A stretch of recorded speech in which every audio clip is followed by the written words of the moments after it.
Philosophy. Ancient Greek and Modern Philosophers and Their Theories. Written by Philip Rivaldi and Hector Janssen. Narrated by Doug Greene and Sarah Margrave. Philosophy. Confucius, Aristotle, Lao Tzu, and Zeno. Written by Philip Rivaldi. Narrated by Doug Greene. Chapter 1. Confucius.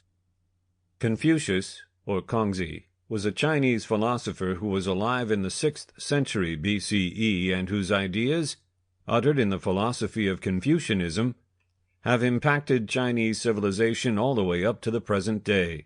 Confucius has become a bigger-than-life figure, and it is difficult to separate the reality from the myths.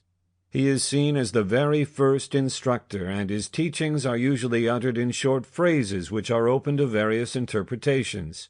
Chief among his philosophical ideas is the significance of a virtuous life, filial piety, and ancestor worship. Also emphasized is the need for good-hearted and frugal rulers, the importance of inner moral consistency, and its direct connection with consistency in the real world, and that rulers and mentors are necessary good example for broader society. Confucius's early life.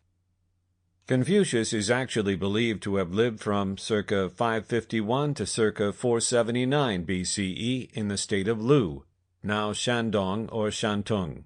Yet, the earliest written record of him dates from some 400 years after his death, in the historic records of Sima Qian, or Sima Qian.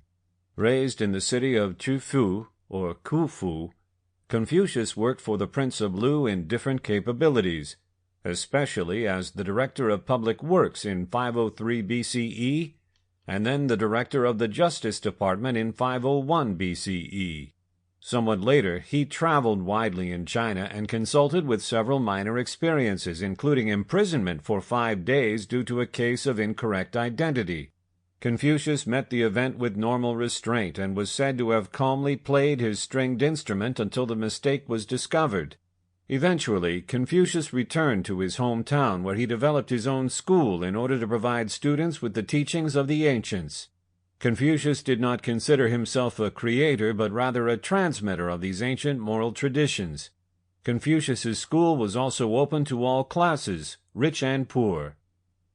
Confucius's functions. It was even though he was Sample complete. Ready to continue?